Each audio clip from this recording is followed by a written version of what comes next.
বন্ধুরা, আশা করি তোমরা সবাই ভালো আছো। আজকে স্টিরিওআইসোমার ক্যালকুলেশন নিয়ে আমি সংক্ষিপ্ত কিছু ডিসকাশন করব এবং আমার টার্গেট স্টুডেন্ট হচ্ছে বিটেক স্টুডেন্ট অফ ম্যাকাউট। এবং শুরুতেই একটা তোমাদের জিনিস বলি, সেটা হচ্ছে ওই 2018-19 অড সেমিস্টারে 8A কোশ্চেনটা একটু লক্ষ্য করবে। 8 কোশ্চেন নাম্বার 8A, যেখানে বলা আছে draw all possible stereoisomer for butane 2,3 diol mixed আছে, are all of them optically active, give reason. এই কোশ্চেনটা দেখবে ওই অড সেম 2018-19-এ এটা পড়েছে এই কোশ্চেনটা। এখন ঘটনা হচ্ছে এই কোশ্চেনটার উত্তরটা করতে পারবে আজকে ক্লাসটা পুরোপুরিভাবে করলে, সব শেষে দেখবে এই কোশ্চেনটার উত্তর তুমি করতে পারছো। তাহলে মনোযোগ দিয়ে এখন আমি কি বলছি পরপর সেই ক্লাসটাকে ফলো করো। যাই হোক, আমি শুরু করছি আজকের ক্লাস। আমি সমস্ত কিছু ইরেজ করছি, করে প্রথমেই তোমাদের বলি যে compound with one chiral centre যদি হয়, কম্পাউন্ডে যদি একটাই কাইরাল সেন্টার থাকে, তখন সেটা আইদার আর হয় অর এস হয়। অর্থাৎ টোটাল দুটো স্টিরিওআইসোমার, two স্টিরিওআইসোমার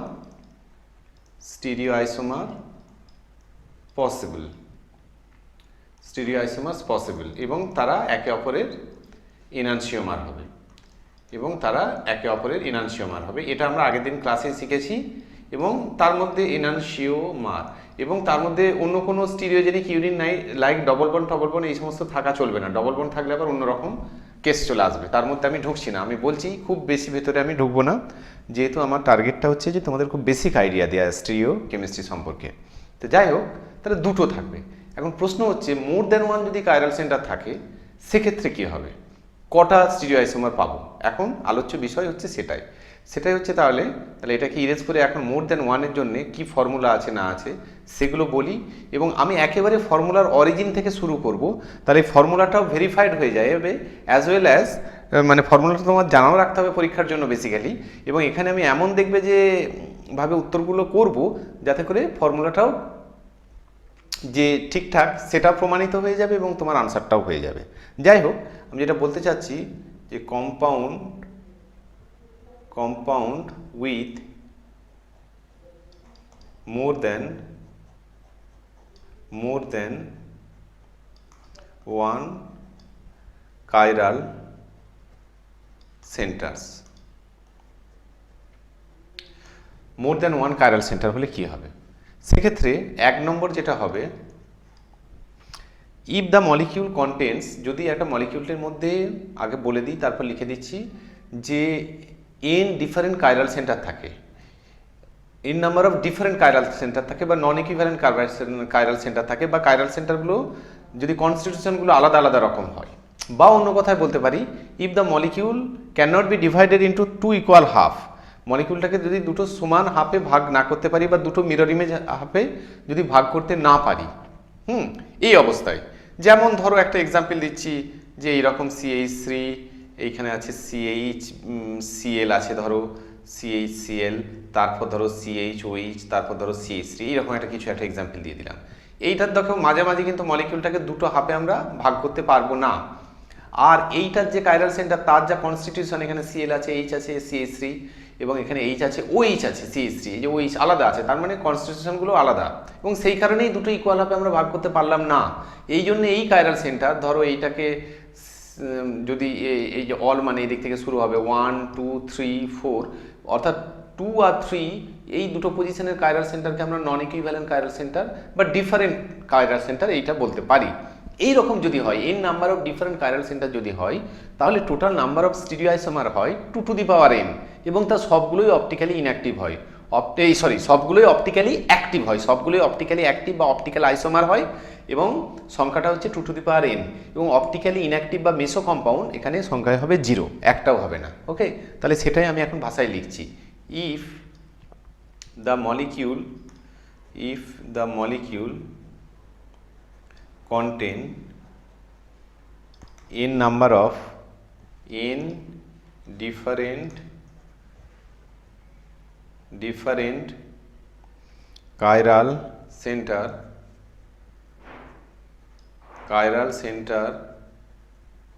in different chiral center and the molecule cannot be divided into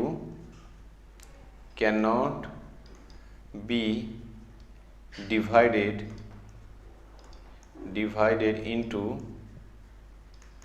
two equal halves HALVES, তাই তো, two equal halves, then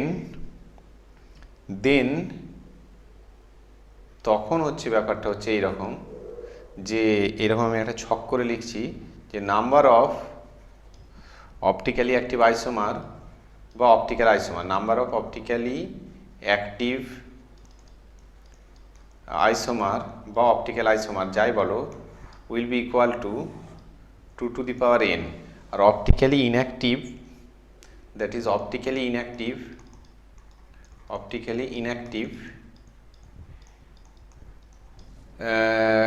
form, optically inactive or, আচ্ছা অপটিক্যালি ইনঅ্যাক্টিভ যদি একটা মলিকিউলের মধ্যে কাইরাল সেন্টার থাকে তা সত্ত্বেও মলিকিউলটা অপটিক্যালি ইনঅ্যাক্টিভ হয়, তাদের বলে মেসো কম্পাউন্ড। ঠিক আছে, মনে রাখবে যে কাইরাল সেন্টার থাকতে হবে তা সত্ত্বেও optically inactive. Generally chiral centre থাকলে কি হয়, মলিকিউল অপটিক্যালি অ্যাক্টিভ হওয়ার সম্ভাবনা অনেক বাড়তে থাকে, কিন্তু এটা ঘটনা হচ্ছে এইখানে যেটা আমি বলতে চাচ্ছি যে optically inactive in spite of presence of chiral centre, তাদেরকে বলবো মেসো কম্পাউন্ড বা মেসো ফর্ম। ধরো মেসো কম্পাউন্ড, এই আমি লিখলাম মেসো কম্পাউন্ড হবে 0 মানে নীল, একটাও মেসো কম্পাউন্ড হবে না, সবগুলোই হবে অপটিক্যালি অ্যাক্টিভ কম্পাউন্ড। এটা হচ্ছে নাম্বার 1 রুল। আগে রুলগুলো শিখে নাও, তারপর আমি এক্সাম্পল দিয়ে তোমার পরীক্ষার কোশ্চেনটা পর্যন্ত আস্তে আস্তে আসছি। তারপর নাম্বার 2 রুল, যেটা যে যদি এমন হয় যে ইফ, মানে আগেরটা ছিল মলিকিউলটা দুটো হাফে ভাগ করা যাচ্ছিল না, এখন যদি এমন হয় যে মলিকিউলটাকে দুটো হাফে ভাগ করা যাচ্ছে, সেই কন্ডিশন, সেই রকম আবার কন্ডিশন দুরকম হতে পারে। একটা হচ্ছে যে কাইরাল সেন্টারটা ইভেন নাম্বার, আর একটা হচ্ছে কাইরাল সেন্টার অড নাম্বার, দুটোর ক্ষেত্রে আবার দুরকম হবে যদি ইকুয়াল ভাবে ভাগ করা যায়। ঠিক আছে, ইফ দ্য মলিকিউল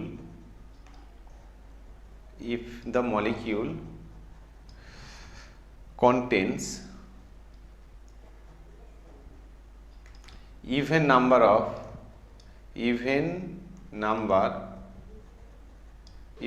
এবং সেটা হচ্ছে n, even number of chiral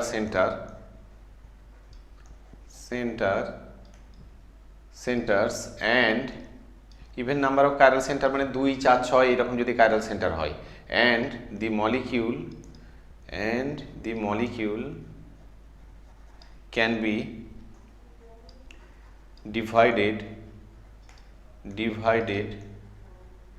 into two equal halves, মলিকিউলটাকে দুটো ইকুয়াল হাফে যদি ভাগ করা যায়, এবং কি বলবো যে even number of chiral centre, এটাই খেয়াল রাখতে হবে, এই even number of chiral centre যদি থাকে, তাহলে সেই অবস্থায় কি হবে, দেন আমরা বলবো আবার ওই রকম ছক করে নিচ্ছি একটা, যে নাম্বার অফ অপটিক্যাল আইসোমার মানে অপটিক্যালি অ্যাক্টিভ কম্পাউন্ড যেগুলো, versus number of optically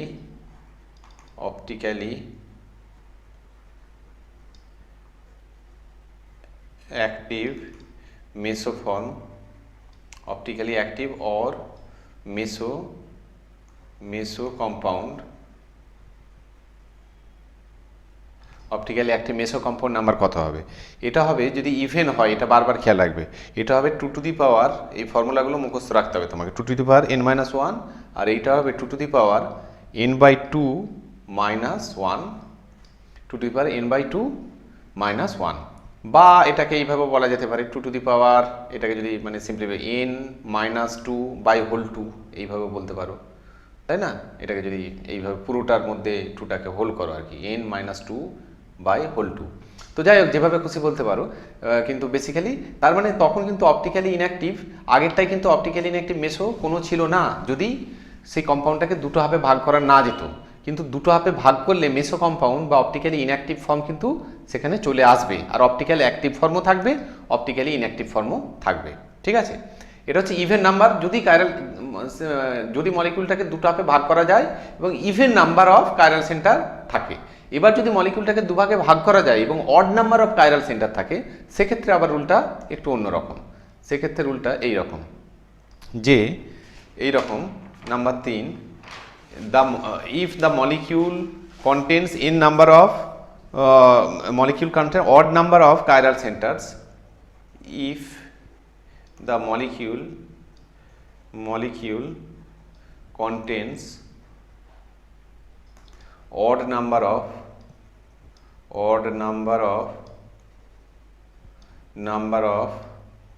chiral center, odd number of chiral centers, and the molecule can be odd number of chiral center, odd number হচ্ছে কতটা সংখ্যা না n, odd নাম্বারটা n বললাম, of chiral center and molecule can be divided into two equal halves, molecule can be divided into two equal halves, then কি ঘটনাটা ঘটবে, দেন এইখানে আবার দুটো ছক করি, যে অপটিক্যালি অ্যাক্টিভ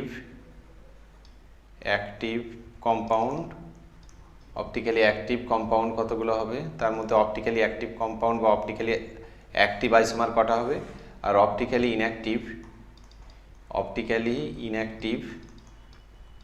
ইনঅ্যাক্টিভ মেসোফর্ম, এটাকে বলবো optically inactive or meso compound সংখ্যাটা কত হবে।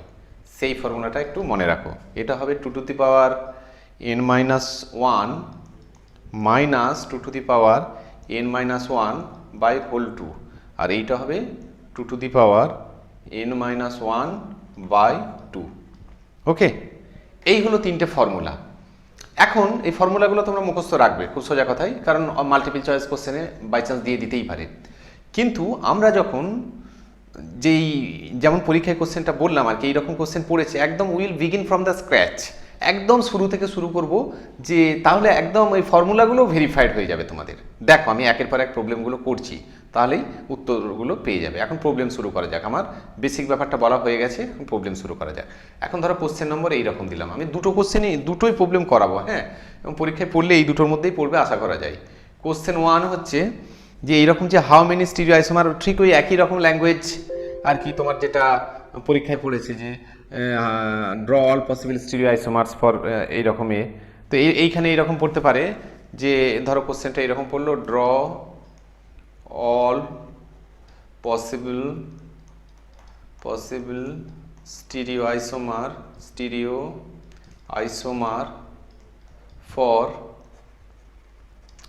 ফর কি, ফর 3 chloro 2 butanol এইটার ক্ষেত্রে। এখন এইটা ধরো পড়লো, এবং ওই তারপর ওই একই রকম বলে দিতে পারে, are all of them optically active give reason, যেমন তোমার পরীক্ষায় দিয়েছে, এইভাবে দিয়ে দিতে পারে। এখন 2 chloro, এবার আনসারটা করছি, ধরো এখন 3 chloro 2 butanol, আগে বিউটানল করি 1 2 3 4, নাম্বারিং করে দিচ্ছি 1 2 3 4।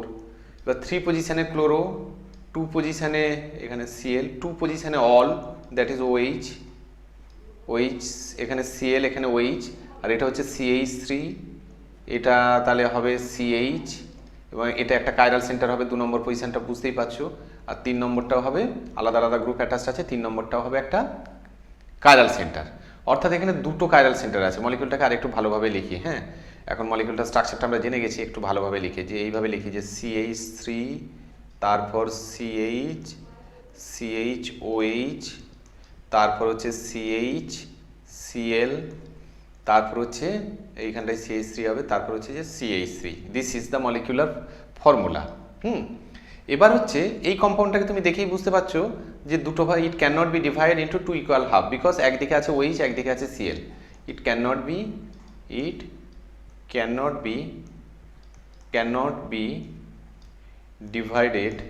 divided into two halves, two equal halves, দুটো ইকুয়াল হাফে ভাগ করা যাবে না। এবং দুটো, এবং it has two chiral centre. এই একটা, আচ্ছা কাইরাল সেন্টারকে এই অ্যাস্টেরিক সাইন দিয়ে বোঝানো হয়। হ্যাঁ, এই অ্যাস্টেরিক সাইন যেখানে স্টিওকেমিস্ট্রি দেখবে যে এগুলো কাইরাল সেন্টারকে জেনারেলি বোঝানো হয়। ইট হ্যাজ টু কাইরাল সেন্টার। এইটা একটা কাইরাল সেন্টার। এখানে দেখো চারটি ডিফারেন্ট গ্রুপ যুক্ত আছে, CH3, OH, আর পুরো এই গ্রুপটার এখানে এইখানটায় আছে কি না, একটা H, একটা Cl, একটা CH3, আর পুরো এই গ্রুপটা যুক্ত আছে। তাহলে it has two chiral centres, এর দুটো কাইরাল সেন্টার আছে। তাহলে দুটো নন ইকুইভ্যালেন্ট কাইরাল সেন্টার বা ডিফারেন্ট কাইরাল সেন্টার আছে, কারণ কনস্টিটিউশনগুলো আলাদা, মলিকুলটাকে দুটো হাফে ভাগ করা যাবে না। তাহলে ফর্মুলা অনুযায়ী আমরা শিখেছি দুটো n = এখানে 2। তাহলে টোটাল নাম্বার অফ, কি রেজাল্টটা পাবো, n = 2 হলে ওই ছক কেটে আগে উত্তরটা লিখি যে আমাদের total number of optically active হবে 2 to the power n, 2 to the power n মানে 2 to the power 2 = 4, R optically inactive হবে, অর মেসোফর্ম হবে কটা না 0। এটা হচ্ছে আমরা ফর্মুলা থেকে বলতে পারি, এটা হওয়া উচিত, এটা 4, এটা 0। এবার 4 0 কেন হয় সেটা দেখো। সেটা হচ্ছে আমরা এখন অনেক কিছু স্টিওকেমিস্ট্রি শিখে গেছি, সেই বেসিসে বলতে পারি। এখন কম্পাউন্ডটা আবার একবার ড্রয়িং করছি, লিখছি CH3, CH, OH, CH, Cl, CH3। Numbering করলে এই দিক থেকে করতে হবে, OH কে বেশি প্রাধান্য দিতে হবে, তাই এদিক থেকে নাম্বারিং শুরু হবে 1 2 3 4। তাহলে আমরা দেখো প্রত্যেকটা কাইরাল সেন্টার কি দুটো করে কনফিগারেশন নিতে পারে, আইদার আর হবে অর সেটা এস হবে, তাই তো। তাহলে আমি বলতে পারি এইরকম ভাবে যে কি বলবো, যে configuration at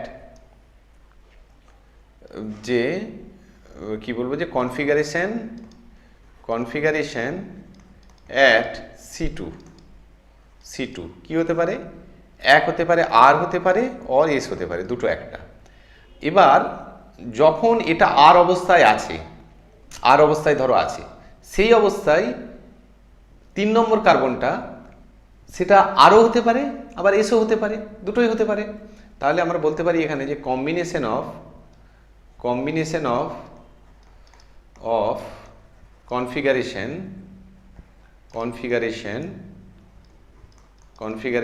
at C2 and C3, C2C3 তে কি হচ্ছে, তাহলে এখানে যখন আর, তাহলে C2 তে হতে পারে, দেখো দুটো অবস্থা হতে পারে, এইটা আর ফিক্স রেখে, C2 তে আর ফিক্স রেখে C3টা আরও হতে পারে, আবার এসও হতে পারে। অর্থাৎ একটা কম্পাউন্ড পাবো যেখানে আর কনফিগারেশন হচ্ছে, অন্যটা পাবো আর এস কনফিগারেশন হচ্ছে। তেমনই এস যখন আবার এস ফিক্স রেখে C2কে যখন এস হচ্ছে, C2 যখন এস হচ্ছে, তখন আবার এগেন C3টা আরও হতে পারে, এসও হতে পারে, মানে এস এটাকে আগে লিখে দিলাম, আর এই অবস্থায় C3টা আরও হতে পারে, এসও হতে পারে। ঠিক আছে, তাহলে টোটাল 4 রকম কম্বিনেশন আর এস করে, এটা দুটো, আমি সোজা কথাই হচ্ছে, এটা আরও হতে পারে, এসও হতে পারে, এই রকম দুটো আর এস মিলেমিশে টোটাল 4 রকম কম্বিনেশন পসিবল। সুতরাং এইটা 1, এটাকে যদি 2 বলি, এটা হচ্ছে 3 বলি, এটা হচ্ছে 4 বলি, তাহলে 4 রকম কম্বিনেশন পসিবল। এই জন্য total number of stereo isomer হবে উইল বি ইকুয়াল টু 4। এর 4টা মানেই 2 টু দি পাওয়ার 2। দেখো 2 টু দি পাওয়ার n তোমার ভেরিফাই হয়ে গেল। এই জন্যই 2 টু দি পাওয়ার n লিখি। মোট 4 রকম কম্বিনেশন এরকম হতে পারে আর এস মিলে। এখন এবার আমাদের কাজ হচ্ছে, এবার এইটা হচ্ছে অ্যাকচুয়ালি 2R 3R, এটা 2R, এইখানটা হচ্ছে 2R, 2 নম্বরটা হচ্ছে 2R 3S, 3 নম্বরটা হচ্ছে 2S 3R, 4 নম্বরটা হচ্ছে 2S 3S। এই হচ্ছে কনফিগারেশন। এবার এগুলো তোমাকে ড্রয়িং করতে হবে, এই চারটে ড্রয়িং করতে হবে, RR, RS, SR আর SS, এবং সবগুলোই অপটিক্যালি অ্যাক্টিভ হবে। এবং দেখো তুমি ড্রয়িংগুলো করো একের পর এক, একটা যে কোনো আগে আমরা ড্রয়িং করব। হ্যাঁ, একটা যে কোনো ড্রয়িং করব। ধরো এইরকমভাবে দুটো কাইরাল সেন্টার এ করে দিলাম। কম্পাউন্ডটা ছিল, আমি নামটা ভুলেই গেলাম, কি ছিল ওটা, বিউটানল, তাই তো, 2 বিউটানল। বিউটানল মানে 4টে কার্বন CH3 এখানে দিয়ে দিচ্ছি, এখানে CH3 দিয়ে দিচ্ছি, আর এইখানে ধরো 2 বিউটানল মানে OH-টা ধরো এখানে দিয়ে দিচ্ছি, আর 3 পজিশনে Cl ছিল। ধরো এইরকম একটা স্ট্রাকচার আগে আমি যে কোনো একটা আগে স্ট্রাকচার রেখে দেবো। OH-টা এদিকেও দিতে পারতাম, লেফট সাইডেও দিতে পারতাম, Cl-টাও যেটা খুশি দিতে পারতাম। আগে আমরা দেখতে ভালো লাগবে এইরকম যে কোনো একটা স্ট্রাকচারকে এঁকে নেবো, নিয়ে তার RS করব, করে আমি জানি একটা পেয়ার এক্সচেঞ্জ করলে R থেকে S হয়ে যায় আর S থেকে R হয়ে যায়, সেই অনুযায়ী অন্যান্য সবগুলো আমরা ড্রয়িং করে নেব। প্রথমে দেখি এটার কনফিগারেশন কি হয়। দেখো এইটা হচ্ছে A, এই সাইডটা অন্য কালি দিয়ে করি, হ্যাঁ তাহলে বুঝতে পারবে। এটা হচ্ছে A হবে, OH ডাইরেক্টলি অ্যাটাচ, আর নিচেরটা B হবে, Cl আছে এখানে দেখেই বুঝতে পারছি, CH3C হবে এবং H হবে D। তাহলে ABC ক্লকওয়াইজ গেলাম অ্যাবাভ দ্য প্লেন, তাই তো, ক্লকওয়াইজ বলে R হতো, আর অ্যাবাভ দ্য প্লেন হওয়ার কারণে এটা S হয়ে যাবে। আচ্ছা, এবার এইখানে Cl আছে, মানে এটা হবে A, ওপরেরটা হবে B, আর নিচেরটা হবে C, আর এটা হবে D। তাহলে ABC এখানে হচ্ছে আবার anti clockwise above the plane, মানে সেটা হবে R। অর্থাৎ এই যে কনফিগারেশনটা আমি করেছি, এটা অ্যাকচুয়ালি ড্রয়িং করেছি যে SR ফর্মটাকে ড্রয়িং করে নিয়েছি। এটা SR যে কনফিগারেশনটা, অর্থাৎ 2S 3R, হ্যাঁ 1 2 2S, হ্যাঁ 2S 1 2 3 4 2S 3R, অর্থাৎ SR যে কনফিগারেশন সেটাকে আমরা ড্রয়িং করে নিয়েছি। ঠিক আছে, SR এটাকে ড্রয়িং করেছি। তাহলে আমাদের ধরো খুব দেখতে ভালো লাগবে পরপর যদি চারটাকে ড্রয়িং করি। প্রথমে ধরো RRকে করলাম, এটা একটু অন্য কালি করি, হ্যাঁ যে ব্লু কালি দিয়ে করছি, ইরেজ করে দিই, একটু ইরেজ করে দিই, দূর, হ্যাঁ হ্যাঁ ওকে। তাহলে প্রথমে ধরো যে ব্লু পেন দিয়ে করছি আমি, এইটা ধরো, হ্যাঁ ধরো RR করতে চাই আমরা, SR এর স্ট্রাকচারটা জেনে গেছি এখন। তাহলে আগে বেসিক স্কেলেটনটা আমি লিখে দিই, CH3 এটা লিখে দিলাম। এবার এই যে বাঁ দিকে ডান দিকে যে গ্রুপগুলো আছে সেগুলোকে আমরা এক্সচেঞ্জ করব। মনে রাখবে কাইরাল সেন্টারের সঙ্গে অ্যাটাচ গ্রুপগুলোই কিন্তু এক্সচেঞ্জ করা যাবে। এই একটার সঙ্গে একটা, এই কাইরাল সেন্টারের সঙ্গে একটা কাইরাল সেন্টারের সঙ্গে অন্য কাইরাল সেন্টার কোনোভাবেও এক্সচেঞ্জ করা যাবে না, তাহলে সেটা কনস্টিটিউশনাল আইসোমার হয়ে যাবে, আর স্টিরিও আইসোমার থাকবেই না, মানে বন্ডিং কানেক্টিভিটিটাই চেঞ্জ হয়ে যাবে। সুতরাং আমরা যা করব, একটা কাইরাল সেন্টারের মধ্যেই ধরো এই OH থেকে H বা H থেকে CH3 বা OH থেকে CH3 এগুলোকে এক্সচেঞ্জ করতে পারি, হ্যাঁ, কিন্তু এই Cl এর সঙ্গে OH কখনোই এক্সচেঞ্জ করতে পারবো না। তো এনিওয়ে আমরা হচ্ছে তাহলে CH3 এটা দেখলাম। এবার এইটা হচ্ছে SR, এটা যদি SR হয় এটাকে RR কিভাবে করতে পারি, তার মানে OH-টা যদি আমরা জানি একটা গ্রুপ এক্সচেঞ্জ করলে সেটা এক্সাক্ট অপোজিট কনফিগারেশন হয়ে যায়, তাহলে H আর OH এর পজিশনটা চেঞ্জ করে দিলেই S-টা R হয়ে যাবে। তার মানে OH-টা এদিকে লিখছি আর H-টা এদিকে লিখছি, তাহলে এটা হয়ে যাবে R, আর নিচেরটা তো R আছেই, তাহলে ClH, তাহলে এটা হচ্ছে RR, মানে এটা 1 নম্বর যে স্ট্রাকচারটা বলেছিলাম সেটা।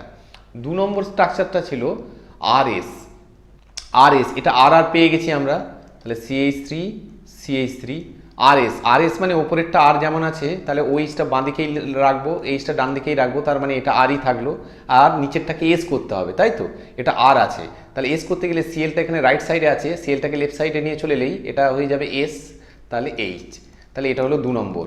3 নম্বর হচ্ছে এইটা দেখো যে CH3 এইটা হচ্ছে কি হলো, এখানে রিলেশনটা, এখানেও এটা হচ্ছে যে RR, এটা হচ্ছে RS, আর তারপর ছিল SR, তাই তো, তাহলে Rটাকে SR মানে যে এই যে স্ট্রাকচারটা ড্রয়িং করেছি, এই যে এখানে লেখা আছে SR, এইটা তার মানে ওটা কি লিখে দিই, OH Cl H, এটা হচ্ছে SR। আর 4 নম্বর, এটা হচ্ছে 3 নম্বর স্ট্রাকচার, 4 নম্বরটা হবে যে এখানে লিখবো আমরা CH3, এখানে লিখবো CH3, আর এইখানে লিখবো কোথায় লিখবো, আচ্ছা SS হবে, তাই তো, উপরেরটা OH এদিকে থাকা মানে S, আর এইটাকেও এস করা মানে সিএলটাকে এইদিকে নিয়ে চলে এলাম, এইচটাকে এইদিকে নিয়ে চলে এলাম, তাহলে এস এস। এটা হলো 4 নম্বর। এবার দেখো কারা এনানসিওমার হবে, সবগুলো এর মধ্যে অপটিক্যালি অ্যাক্টিভ, ঠিক আছে, মানে এনানসিওমারিজম শো করবে। দেখো 1 হচ্ছে আর আর, আর 4 হচ্ছে এস এস, মানে এক্সাক্ট কাইরাল সেন্টারের পজিশনগুলো কি হয়ে গেছে, রিভার্স হয়ে গেছে, তাহলে তারা হচ্ছে পরস্পরের এনানসিওমার, এনানসিওমার। তারপর দেখো 2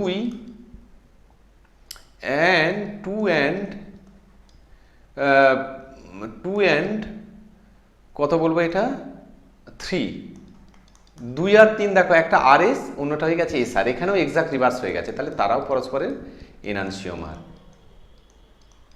এবার একের সঙ্গে 4 তো এনানসিওমার, কিন্তু 2, 3 এই দুটোই কিন্তু ডায়াস্টিওমার।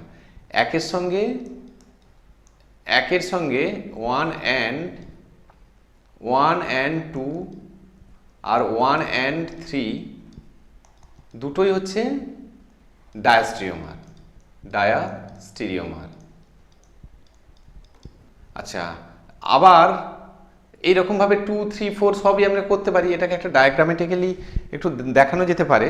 সেটা হচ্ছে ধরো এইরকম করে যদি 4টে স্ট্রাকচারকে ড্র করি, তাহলে 1, এই রুলারটাকে রিমুভ করি, সরি রুলারটাকে একটু রিমুভ করি, ইরেজ করি, সবগুলোকে আমি যদি একসঙ্গে এই 4টে করা যাবে। হ্যাঁ, ধরো এখানে 1 স্ট্রাকচার লিখলাম, এখানে স্ট্রাকচার 2 দিলাম, এখানে দিলাম স্ট্রাকচার 3, এখানে দিলাম স্ট্রাকচার 4, ঠিক আছে। আচ্ছা 1 আর 4 এর মধ্যে রিলেশনটা কি, এনানসিওমার তারা, তাই তো, এনানসিওমার, এনানসিওমার। এদের মধ্যে রিলেশন হচ্ছে 1 আর 2 এর মধ্যে রিলেশন হচ্ছে এনানসিওমার, এটা হচ্ছে 1 আর 4 এ এনানসিওমার। তেমনি 2 আর 3 এদের মধ্যে রিলেশন হচ্ছে এনানসিওমার, এদের মধ্যেও রিলেশন হচ্ছে এনানসিওমার। কিন্তু 1 আর 2 এদের মধ্যে রিলেশন কিন্তু ডায়াস্টিরিওমার, স্টিরিওমার। আচ্ছা 4 and 3 এদের মধ্যে রিলেশন কি হবে, ডায়াস্টিরিওমার। আচ্ছা 1 and 3 এর মধ্যে রিলেশন কি হবে, এটাও হবে স্টিরিওমার, মানে সবগুলোই বাকি ডায়াস্টিরিওমার। আর 2 and 4 এর মধ্যেও রিলেশন কি হবে, ডায়াস্টিরিওমার। বোঝা গেল? তাহলে সবগুলোই সবার সঙ্গে রিলেশনগুলো আমরা বুঝে নিলাম যে কার সঙ্গে কী হবে, এবং সবগুলোই হবে optically, all will be optically active, because non equivalent, এখানে ডিফারেন্ট কাইরাল সেন্টার আছে এবং মলিকিউলটাকে দুটো হাফে ভাগ করা যাচ্ছে না, তাই সব form 2 to the power n মানে 2 to the power 2 is equal to 4, 4টে হয়ে যাবে optically active, optically active form, সবগুলো হয়ে যাবে অপটিক্যালি অ্যাক্টিভ ফর্ম। ক্লিয়ার? এবার লাস্ট যে এক্সাম্পলটা নিয়ে আলোচনা করব আমি, এক্সাক্ট তোমার পরীক্ষায় যেটা পড়েছে সেটা তোমরা করবে, আমি বরং এইটা করে দিচ্ছি, একই আর কি, একই দুটো। যে ধরো বললো যে টার্টারিক অ্যাসিডটা, এটাকে একটু ইরেজ করি, ভুল লিখে দিলাম, টার্টারিক অ্যাসিড। ধরো টার্টারিক অ্যাসিড এর ফর্মুলাটা কি, CO2H CHOH CO2H, tartaric acid. এটা কি, টার্টারিক অ্যাসিড।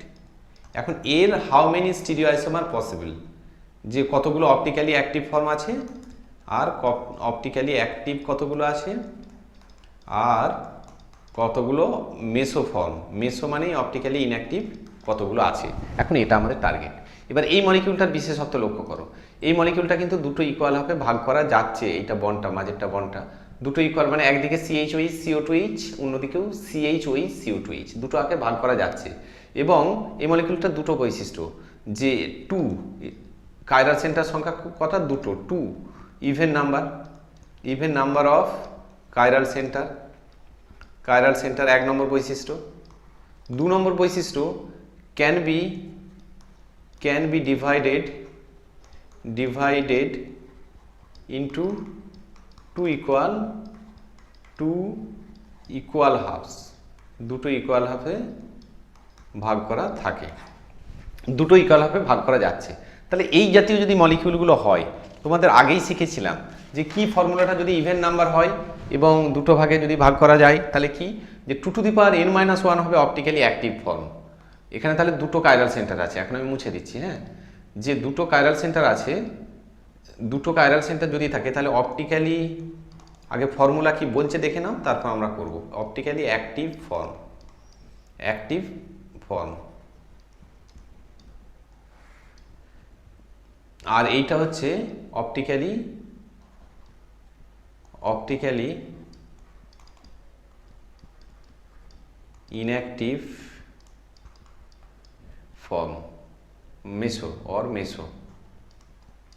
এটা কত হবে 2 to the power n-1, n মানে এখানে কত 2, 2 - 1 তার মানে 2, দুটো হবে অপটিক্যালি অ্যাক্টিভ। আর অপটিক্যালি ইনঅ্যাক্টিভ কত হবে 2 to the power n/2 - 1, n মানে হচ্ছে 2/2 - 1, মানে 1 - 1 = 2 টু দি পাওয়ার 0 = 1, অর্থাৎ একটা হবে অপটিক্যালি ইনঅ্যাক্টিভ। ঠিক আছে, তাহলে দুটো অপটিক্যালি অ্যাক্টিভ হবে, একটা অপটিক্যালি ইনঅ্যাক্টিভ হবে। এবার কিভাবে হচ্ছে একেবারে ফ্রম বিগিনিং, মানে ফ্রম স্ক্র্যাচ এটাকে শুরু করো, সেই আমরা যেভাবে করেছিলাম কম্বিনেশন অফ RS দিয়ে, ওইভাবে শুরু করো ব্যাপারটাকে। সেটা হচ্ছে দেখো, আবার আমি মলিকিউলটাকে লিখছি যে CO2H CHOH, তারপর হচ্ছে CHOH, তারপর হচ্ছে CH CO2H। এটা হচ্ছে মলিকিউলটা, নাম্বারিং করছি, ধরো যে কোনো একদিক থেকে করতে পারি 1 2 3 4। এবার ব্যাপার হচ্ছে এইখানটা দুটো ইকুয়াল আপে ভাগ করতে পারি, এই তো ব্যাপার। তাহলে আমি লিখতে পারি তাহলে কনফিগারেশন অ্যাট C2, ঠিক আগের মতোই, কনফিগারেশন অ্যাট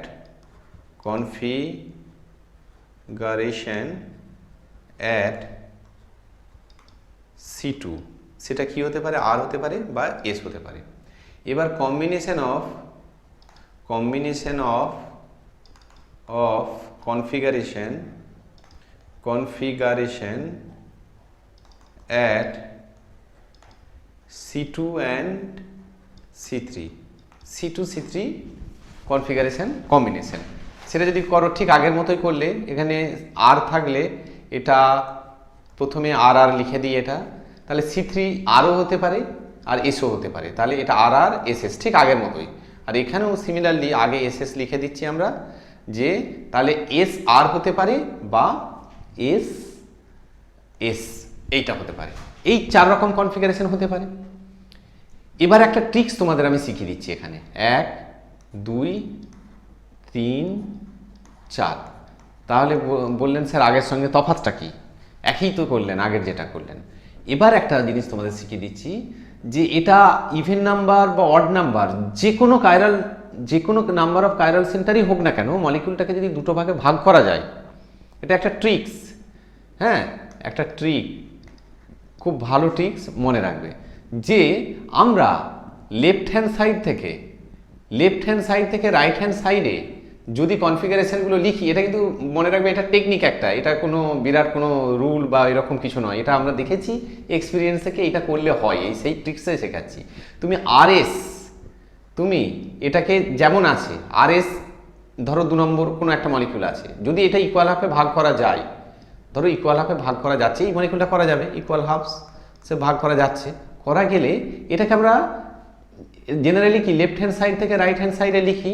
আমরা এইখানে কি করব, এইটাকে রাইট হ্যান্ড সাইড যেই কম্পাউন্ডটাকে টার্গেট করেছি আর কি, যেই কনফিগারেশনটাকে টার্গেট করেছি, এই এক একটা কনফিগারেশনগুলো কি কম্বিনেশন অফ কনফিগারেশনগুলো এক একটা পার্টিকুলার স্টিরিও আইসোমারকে বোঝাচ্ছে। তো তাহলে যে স্টিরিও আইসোমারকে টার্গেট করেছি, এখানে ধরো RS যেটা আছে, অর্থাৎ 2R 3S, এটাকে টার্গেট করেছি, এটাকে আমরা লেফট হ্যান্ড সাইড থেকে যেমন লিখি তা না করে আমরা রাইট হ্যান্ড সাইড থেকে লিখবো এই স্ট্রাকচারটাকে।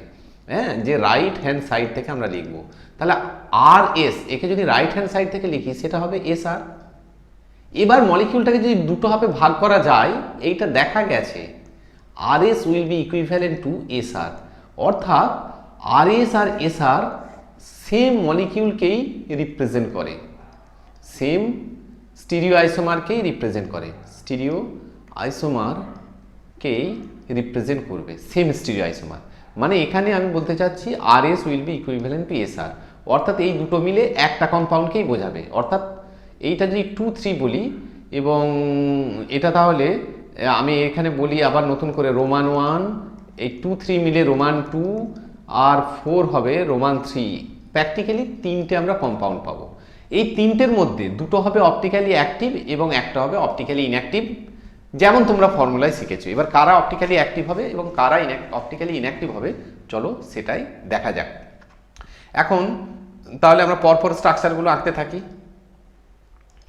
যে প্রথমে আবার মলিকিউলটা হাতের কাছে না থাকলে অসুবিধা হবে। ধরো CO2H, CHOH, CHOH, তারপর CHOH, তারপর ধরো CO2H। এইটা হচ্ছে মলিকিউলটা টার্টারিক অ্যাসিড। এবার ধরো আগের মতোই আমরা আগে যে কোনো একটা স্ট্রাকচার এঁকে নেব, ঠিক আছে?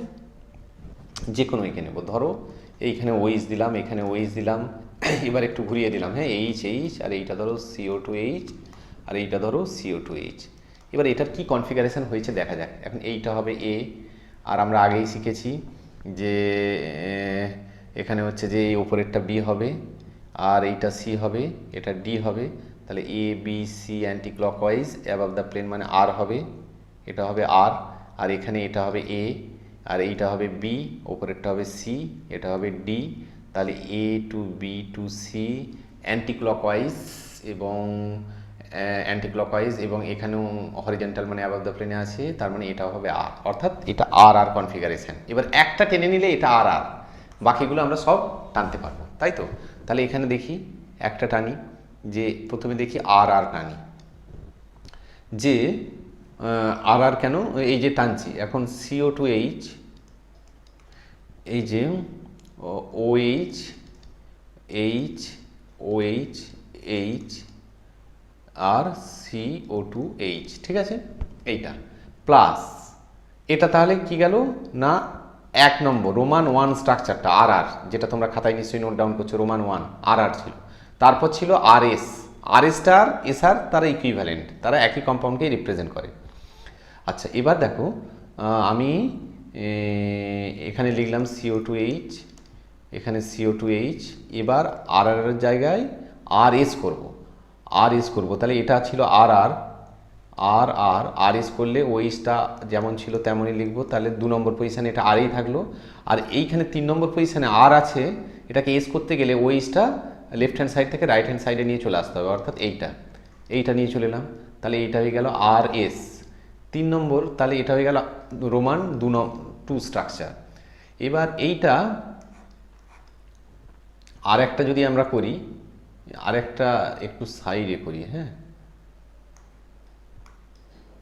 আর একটা একটু সাইডে করি, এটাকে একটু মুছে দিই, কারণ আমার এইখানটা একটু জায়গার দরকার আছে, হ্যাঁ, মাঝে একটু জায়গা পরে আমার কাজে লাগবে। ধরো এইটা হচ্ছে CO2H, এইটা হচ্ছে CO2H, এবার শেষেরটা হবে SS। তাহলে এটা RR যদি করি, SS মানে কি এক্সাক্ট উল্টে যাবে, অর্থাৎ এই ওইসটা ছিল ডান দিকে, এখানে ওইসটা লিখবো বাঁ দিকে H, তাহলে এটা হয়ে যাবে S। এইখানে ওইসটা ছিল বাঁ দিকে, এখানে ওইসটা লিখবো ডান দিকে, তাহলে এটা হয়ে যাবে S, হ্যাঁ, তাহলে SS। এটা হচ্ছে স্ট্রাকচার। তাহলে তিনটে স্ট্রাকচার এইরকম হলো। এবার দেখো এই তিনটে স্ট্রাকচারের মধ্যে অবশ্যই এটা RR কনফিগারেশন আছে 1 অ্যান্ড 3, দেখো SS, মানে এক্স্যাক্টলি কনফিগারেশনগুলো উল্টো হয়ে গেছে। তাহলে তাদের রিলেশনশিপ কি হবে? ইনানসিওমার। এবার স্ট্রাকচার 2 যেটা ইজ অপটিক্যালি ইনঅ্যাক্টিভ হবে, অপটিক্যালি ইনঅ্যাক্টিভ, এবং ইনানসিওমার এবং অপটিক্যালি অ্যাক্টিভ হবে, কিন্তু অপটিক্যালি অ্যাক্টিভ। স্ট্রাকচার 2টা অপটিক্যালি ইনঅ্যাক্টিভ হবে, মেসো কম্পাউন্ড হবে, অপটিক্যালি ইনঅ্যাক্টিভ মেসো টার্টারিক অ্যাসিড হবে। কেন মেসো হবে? কারণ এর মধ্য দিয়ে একটা প্লেন অফ সিমেট্রিক আছে, মানে ইক্লিপস কনফরমেশনে একটা প্লেন অফ সিমেট্রিক আছে, তাই তো? এবং তোমরা জানো mesotartaric acid, actually mesotartaric acid optically active কেন, এর অনেক কিন্তু গভীরে যেতে হবে। মেসোটার্টারিক অ্যাসিড সবসময় তো ইক্লিপসে তো থাকবে না, ধরো স্ট্যাগার্ডে গেলে বা সেন্টার অফ সিমেট্রি, সেটাও সেন্টার অফ সিমেট্রি থাকলে কোনো মলিকিউলের মধ্যে জানি আমরা অপটিক্যালি ইনঅ্যাক্টিভ থাকে, কিন্তু ইন বিটুইন অ্যাঙ্গেলগুলো যদি রোটেট করে তখন কি হবে? তখন অপটিক্যালি অ্যাক্টিভ অনেক ফর্ম চলে আসতে পারে, কিন্তু আমরা দেখবো সেই ফর্মগুলো একে অপরকে নালিফাই করে যাবে, রেসিমাইজ করে যাবে সিস্টেমটা, কিন্তু সেটা পুরো অন্য জিনিস, অনেক ডিপ কেমিস্ট্রি, আমরা সেটাকে দরকার নেই। আপাতত মনে রাখো 2টা হচ্ছে যে মেসোটার্টারিক অ্যাসিড এবং অপটিক্যালি ইনঅ্যাক্টিভ, তাহলে অপটিক্যালি এটা ইনঅ্যাক্টিভ। আচ্ছা, এবার 1 আর 2 এর সঙ্গে রিলেশনটা হবে 1 আর 2 তাদের রিলেশন কি হবে? ডায়াস্টেরিওমার স্টেরিওমার। সিমিলারলি 2 and 3 তাদের রিলেশনও হবে 2 and 3, কোথায় লিখে এইখানটায় লিখছি 2 and 3 তাদের রিলেশনও হবে কি? ডায়াস্টেরিওমার। এখন আমি এই জায়গাটায় ফাঁকা রেখেছি, কেন ফাঁকা রেখেছি? একটা কারণ আছে। ধরো আমি ওই 4টে কনফিগারেশনই টানলাম, যেমন ওইখানে আর আর আর এস এস আর এস এস এইরকম করেছিলাম। এইটাকে যদি ধরো আমি আর একটা কনফিগারেশন টানি, অর্থাৎ যেটা একটা কনফিগারেশন আমি টানিনি সেটা হচ্ছে এস আর কনফিগারেশনটা, তাই তো? আর এস টেনেছি, এস আর টানিনি। এস আরটা কেমন হবে? কেমন কনফিগারেশনটা হবে দেখো, CO2 CO2 দিয়ে দিলাম। এস আরটা মানে কেমন হবে? এখানে আর আছে, ওএইচটা ডান দিকে, তাহলে এখানে ওএইচটা হবে বাঁ দিকে এবং এটা হয়ে যাবে এস, এটা হবে এইচ। আর এইখানে আবার এস কনফিগারেশনে ওএইচটা আছে ডান দিকে, এখানে তাহলে ওএইচটা বাঁ দিকে চলে এলে এটা হয়ে যাবে এস ছিল আর হয়ে যাবে আর এবং এটা হবে এইচ। এবার অ্যাজ ইফ দেখে মনে হচ্ছে একে অপরের মিরর ইমেজ, দুটো কম্পাউন্ড, তাই না? মিরর ইমেজ এটা তো ঠিক আছে, কিন্তু ঘটনা হচ্ছে তারা সুপার পসিবল মিরর ইমেজ, একে অপরের উপর সুপারপোজ করে যায়। মডেল নিয়ে করলেই আমরা দেখতে পাবো। শুধু তাই না, সেই আগের ক্লাসটা তোমরা যারা ফলো করেছো, জাস্ট ওই যেই ক্লাসে আমি কি বলে যে হোমোমার কোন কম্পাউন্ডগুলো হোমোমার পরস্পরের এবং ডায়াস্টিওমার এনান্সিওমার হয়, সেই ক্লাসটা যারা ফলো করেছো এই প্রবলেমটা আমি দিয়েই দিয়েছিলাম যে এই দুটো পরস্পর কি? এই দুটো পরস্পরের হোমোমার বা আইডেন্টিক্যাল কম্পাউন্ড। তোমরা যারা সেই ক্লাসটা শোনোনি, অবশ্যই জাস্ট আগের লেকচারটাই অবশ্যই শুনে নাও, সেখানে এর আনসারটা পেয়ে যাবে যে এইটা এবং এই দুটো বেসিক্যালি এটা আরএস এবং এটা এসআর মনে হচ্ছে অ্যাজ ইফ তারা এনান্সিওমার, কিন্তু বেসিক্যালি তারা এনান্সিওমার নয়, তারা হচ্ছে সেম কম্পাউন্ড এবং আইডেন্টিক্যাল কম্পাউন্ড। এবং কেন আইডেন্টিক্যাল কম্পাউন্ড? ওই দেখবে যে নাম্বারিং ওপর থেকে নিচে করছি, এখানে নিচে থেকে উপরে নাম্বারিং করছি এবং তার বেসিসে দুটো কম্পাউন্ডেরই আরএস সহ যদি আইউপিএসি নোমেনক্লেচারটা করি, আরএস সহ যদি করি দুটো কম্পাউন্ডের একদম সেম নাম হয়ে যাবে, মানে তারা সেম কম্পাউন্ড। আরএস সহ করা মানে আরএসটাও যদি ধরো সেম হয়ে যায়, ধরো 2R3S, দুটোর ক্ষেত্রেই 2R3S হয়ে গেল, মানে স্টিরিও সেন্টারগুলো ফিক্স করে দিলাম, অর্থাৎ বেসিক্যালি তারা সেম কম্পাউন্ড এবং সেটাই হয়। তোমরা আগের ক্লাসটা ফলো করলে এটা পেয়ে যাবে, ওকে? এবং আমি ট্রিকটা শিখিয়ে দিলাম, এই ধরনের যদি কোনো কম্পাউন্ড হয় যে লেফট হ্যান্ড সাইডটাকে ঘুরিয়ে রাইট হ্যান্ড সাইডে লিখবে, দেখবে যত এরকম আইসোমার আসবে সব একে অপরের সঙ্গে ইকুইভ্যালেন্ট হয়ে যায়। এই ট্রিক্সটা এই ছোটোখাটো মলিকুলের জন্য হয়তো অত ইম্পর্টেন্ট নয়, তোমরা এইটাকে ইজিলি মনে রেখে দিতে পারবে, কিন্তু অনেক বড় বড় স্ট্রাকচার করার সময় এই ট্রিকটা ভীষণভাবে কাজে লাগবে। আশা করি এখন তোমার পরীক্ষায় যে প্রশ্নটা পড়েছিল সেই পরীক্ষার কোশ্চেনটা এবার আমি এখানে লিখে দিচ্ছি, যে কম্পাউন্ডটা পড়েছিল সেটা হচ্ছে এইখানে আমার কাছেই কোশ্চেনটা আছে, বিউটেন 2,3 ডায়ল, মানে 1 2 3 4 বিউটেন 1 2 3 4 2 3 ডায়ল, মানে 2 পজিশনে একটা OH, আর কোথায় গেল কোশ্চেনটা? হ্যাঁ, 3 পজিশনে আর একটা OH, তাহলে 2 3 ডায়ল হয়ে গেল এবং বাকিগুলো হবে CH3, এখানে CH, এইখানে হবে CH, এইখানে হবে CH3। দেখো এইখানে একটা কাইরাল সেন্টার, এইখানে একটা কাইরাল সেন্টার, এবং এই মলিকিউলটা আগের টার্টারিক অ্যাসিডের সঙ্গে সেম, শুধু টার্টারিক অ্যাসিডের শুরু ছিল এখানে CO2H, তার জায়গায় এখানে আছে CH3, এই তফাৎ, আর কিছুই না। আশা করি তোমরা করতে পারবে। আমি বিটেক স্টিরিওকেমিস্ট্রির ডিসকাশন মোটামুটিভাবে আপাতত এখানেই শেষ করলাম। তোমরা সবাই খুব ভালো থেকো। তোমাদের লেকচারটি যদি ভালো লেগে থাকে তবে অবশ্যই শেয়ার করবে বন্ধুদের সঙ্গে এবং সাবস্ক্রাইব করবে চ্যানেলটি, এবং নিচের ডেসক্রিপশানে লিঙ্ক দেওয়া chemistryguider.com এই সাইটটি ভিজিট করবে, যেখানে অ্যাডিশনালি তোমরা স্টাডি মেটেরিয়াল এবং অ্যাসাইনমেন্ট সহ অন্যান্য অনেক কিছু পাবে।